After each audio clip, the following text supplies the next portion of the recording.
Today, you're connected more than ever. Your friends, your family, your life. Having a partner that understands banking is what you do on your time, anywhere you like. It's about being connected. Renaissance Bank, understanding you. Daily Journal Newsbreak, sponsored by Renaissance Bank. Good morning, Northeast Mississippi, and welcome into Newsbreak for this Wednesday, September the 7th. I'm Brad Locke. Thanks for joining us. We're going to give you some headlines from news and sports and a look at the weather as well here this morning. And let's start with what's going on outside, your weather underground forecast. Today, clear skies, going to see a high of 93 degrees, low of 69, just a 10% chance of rain. And the 3-day outlook, Thursday, clear skies, high of 93, low of 71, 10% chance of rain. Clear skies again on Friday with a high of 94. Low of 71, 0% chance of rain. And on Saturday, partly cloudy skies, a high of 90, low of 69, 20% chance of rain. Now let's take a look at the top headlines in your Daily Journal and at djournal.com. A Lee County jail inmate lost part of his leg after a car ran into a stopped garbage truck near Shannon on Tuesday. According to Lee County Sheriff Jim Johnson, the 21-year-old victim, whose name has not been released, was standing behind the truck when a mid-sized vehicle failed to stop and ran into the back of the truck. The man's leg was severed around the knee and he was taken to the North Mississippi Medical Center by helicopter. Johnson said no charges have been filed at this time, but that could change once more information is gathered. A blood test will show whether the 24-year-old driver was impaired. Johnson said there were no skid marks and the accident happened on a straight stretch of County Road 300 with good visibility.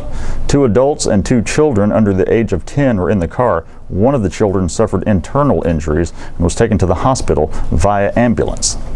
A new cafeteria means a better dining experience for students at Tupelo Christian Preparatory School. School officials held a ribbon-cutting ceremony for the new cafeteria on Tuesday, and students ate in the building for the first time. They previously ate lunch in the gymnasium, splitting space with PE classes.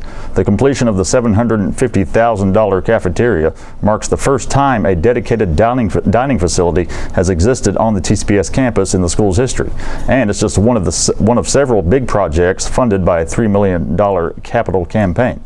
The cafeteria building includes 4 multi-purpose rooms that will be used as locker rooms for the basketball team.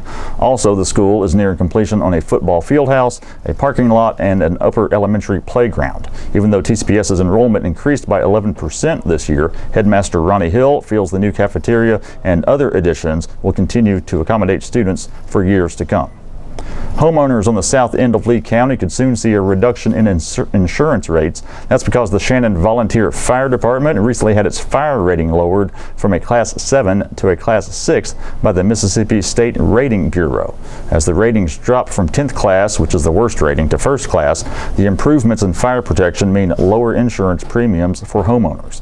When rating a fire district, the Bureau looks at equipment, infrastructure, and training. Shannon added a 3rd pumper truck last fall, installed more fire hydrants, and emphasized regular training of firefighters. The rating drop means homeowners should see significant savings when they renew, and businesses and industry could see tens of thousands in savings, according to Assistant Fire Chief Chris Estes. Shannon is one of just 12 volunteer fire departments statewide with a Class 6 rating. Most volunteer departments have a rating between 7 and 9. And in sports, not only did the Ole Miss Rebels see a 22-point lead disappear in Monday night's 45-34 loss to Florida State, they also lost a key player in cornerback Kendarius Webster. The junior was carted off the field early in the game after suffering a left knee injury while defending a pass. Considered the Rebels' best cornerback, he is out for the season. The Ole Miss secondary is young at the safety positions, and now coaches must figure out how to replace Webster. Defensive coordinator Dave Womack said redshirt freshman Jalen Julius and true freshman Jalen Jones are the next best corners. Senior Carlos Davis was the other starting cornerback Monday, and former starter Tony Bridges played off the bench. Ole Miss gave up 419 passing yards to Florida State quarterback DeAndre Francois, a redshirt freshman making his first college start. The Rebels are back in action Saturday, hosting Wofford in their home opener. And that's it today for Newsbreak. We do want to remind you of a couple of other multimedia offerings we have here at the Journal. We've got The Memo, a news and entertainment podcast with myself and W. Derek Russell 3 days a week, every Monday, Wednesday, and Thursday. So look for a new episode today. You can find it in iTunes, your podcast apps, or at memo.djournal.com. Also today coming is a new episode of Prep Rally, a high school sports podcast with myself, Gene Phelps, and Blake Morgan. The webcast is live around 11 a.m. at djournal.com. If you miss it, go back and watch the replay. Podcast drops later in the afternoon. You can find it in iTunes, your podcast apps, or at preprally.djournal.com.